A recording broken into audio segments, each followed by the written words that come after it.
नमस्ते, आप लोगों का स्वागत है आज के हमारे नए वीडियो पे। और आज हम लोग चर्चा करेंगे एक विषय पर, वृंदावन में स्थित निधिवन के बारे में।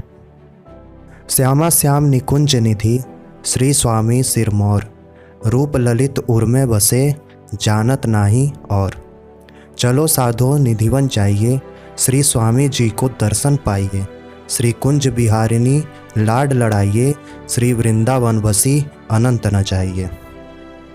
निधिवन को एक रहस्यमयी प्राकृतिक वातावरण का स्थान माना जाता है। निधिवन उत्तर प्रदेश के वृंदावन में स्थित एक पवित्र स्थान है, जहां भगवान श्री कृष्ण और राधा रानी की रासलीला का स्थान माना जाता है। यहाँ के पेड़ों का आकार टेढ़ा मेढ़ा आकार में है, जैसे यह वन पूरा नृत्य प्रदर्शित कर रही हो। यहाँ के पेड़ खास रहस्यमयी माने जाते हैं। निधिवन में हजारों तुलसी के पौधे हैं, वह भी जब उगते हैं तो जोड़े के साथ उगते हैं। एक बार में 2 पौधे एक साथ उगना इस स्थान पर चर्चित है। निधिवन वृंदावन का एक स्थान है, जहाँ भगवान कृष्ण, श्री राधा रानी और गोपियाँ एक साथ नृत्य करते हैं। और वृंदा का अर्थ भी तुलसी होता है। पहले वृंदावन में बहुत सारे केवल तुलसी के ही पौधे हुआ करते थे। वृंदावन का निर्माण भगवान कृष्ण ने किया था। जब कंस ने भगवान कृष्ण को मारने के लिए एक राक्षस को भेजा, उस राक्षस ने गोकुल को तहस नहस कर दिया था। तब पश्चात भगवान कृष्ण ने एक तुलसी के पौधे से अनेक दिव्य रूप से तुलसी उगाकर वृंदावन का निर्माण किया था। और वृंदावन को नित्य विहार भी कहा जाता है, जहाँ भगवान का वास हमेशा है। आज के समय में भी भगवान कृष्ण, राधा रानी और गोपियों के साथ निधिवन में रास रचाते हैं।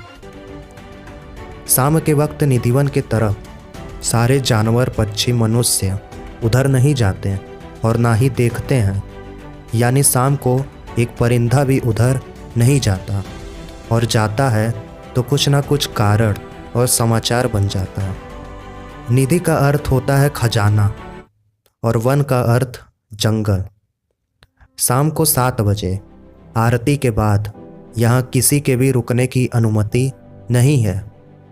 कहा जाता है कि जो कोई रासलीला देखने की कोशिश करता है, दैविक रूप से वह अपना मानसिक संतुलन खो देता है। कुछ तो अंधे गूंगे तक हो जाते हैं। यहाँ शाम के बाद वन के सारे पंछी और बंदर भी बाहर चले जाते हैं। निधिवन में रासलीला का स्थल ललिता कुंड है, और स्वामी हरदास जी की समाधि और श्री बाके बिहारी जी का प्राकट्य स्थल है, जहाँ श्री बाके बिहारी जी स्वामी हरदास जी को प्रकट रूप में मिले थे। यहाँ एक रंग महल नामक स्थान है। माना जाता है कि नित्य विहार यानी राधा कृष्ण वृंदावन में वास करते हैं और शयन के लिए इसी रंग महल में आते हैं। मंदिर के पुजारी हर रोज यहाँ बिस्तर के साथ पंखे, तकिया, श्रृंगार का सामान और साथ में दातुन पानी रखते हैं, जो सुबह प्रयोग किया हुआ मिलता है। पान का भोग, मिठाई का भोग, होली के समय रंग गुलाल भी रखे जाते हैं, जो सुबह प्रयोग किए गए होते हैं। निधिवन 2.5 एकड़ क्षेत्रफल में फैला हुआ है। खासियत यह है कि यहाँ किसी भी वृक्ष के तने सीधे नहीं मिलेंगे तथा इन वृक्षों की डालियाँ नीचे की ओर झुकी तथा आपस में गुथी हुई होती हैं। निधिवन दर्शन के दौरान वृंदावन के पंडित पुजारी गाइड द्वारा निधिवन के बारे में जो जानकारी दी जाती है, उसके अनुसार निधिवन में प्रतिदिन रात्रि में होने वाली श्री कृष्ण की रासलीला को देखने वाला अंधा, गूंगा, बहरा, पागल और उन्मादी हो जाता है, ताकि वह इस रासलीला के बारे में किसी को बता न सके।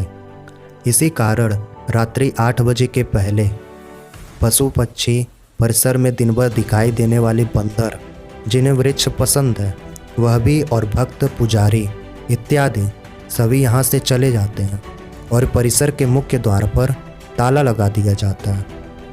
गाइड यह भी बताते हैं, निधिवन में जो 16,108 आपस में गुथे वृक्ष आप देख रहे हैं, वही रात में श्री कृष्ण की 16,108 रानियां बनकर उनके साथ रास रचाती हैं। इतने सारे बात वहाँ खास चर्चित के विषय हैं। एक वास्तु गुरु कुलदीप सालूजा बताते हैं कि गाइड और पंडित पुजारी भ्रम फैलाते हैं। परिसर का आकार इतना छोटा है, यहाँ 16,000 वृक्ष क्या 1600 वृक्ष भी मुश्किल से होंगे। यदि सच में रासलीला देखने वाला अंधा गूंगा बहरा हो जाए, मर जाए, तो ऐसी स्थिति में निश्चित ही आसपास के रहने वाले यह इलाका छोड़कर चले गए होते हैं। निधिवन के अंदर जो 15-20 समाधियाँ बनी है वह स्वामी हरदास जी और अन्य आचार्यों की है, जिन पर उन आचार्यों के नाम और मृत्यु तिथि के शिलालेख लगे हैं। इन्हीं समाधियों के आड़ में गाइड भ्रम फैलाते हैं कि जो रासलीला देख लेता है वह सांसारिक बंधन से मुक्त हो जाता है और यहाँ उन्हीं सभी की समाधियाँ हैं। खैर, रंगमहल के अंदर जो गीली दातून और सामान बिखरा हुआ मिलता है, यह भ्रम इस कारण फैला हुआ है कि रंगमहल के नैऋत्य कोण में, रंगमहल के अनुपात में बड़े आकार का ललिता कुंड है, जिसे विशाखा कुंड भी कहते हैं। जिस स्थान पर नैऋत्य कोण में स्थिति होती है, वहाँ इस प्रकार का भ्रम और छल आसानी से निर्मित हो जाता है। यहाँ जो वृक्ष आपस में गुथे हुए हैं, इसी प्रकार के वृक्ष वृंदावन में सेवा कुंज एवं यमुना के तटीय स्थानों पर भी देखने को मिलते हैं।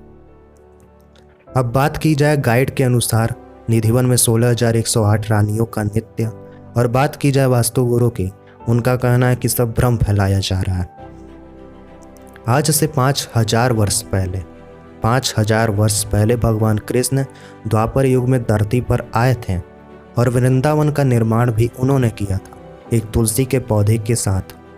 अब लोग यह भक्ति स्वीकार करेंगे या भ्रम, यह लोगों के ऊपर है। भारत भूमि यह धर्म का देश है। यहाँ पारंपरिक तौर पर हमेशा से ईश्वर का वास माना गया है। भारत के अंदर लोगों का विचार और समझ पूरे दुनिया के हित के लिए होता है। उत्तर में हिमालय से लेकर दक्षिण में समुद्र तक फैला यह उपमहाद्वीप भारतवर्ष के नाम से जाना जाता है। श्री कृष्ण भी धरती पर आए थे। वे मथुरा, द्वारिका, हस्तिनापुर, जगन्नाथपुरी, इन सभी मुख्य स्थानों पर वे रहे और आज भी इनका पूजा वंदन इन स्थानों पर होता है। इस वीडियो में निधिवन के बारे में आपको अच्छे से समझने को मिला होगा। हमारे अगले वीडियो के लिए आप हमारे चैनल को सब्सक्राइब और वीडियो अच्छी लगी हो तो लाइक ज़रूर करिएगा। धन्यवाद।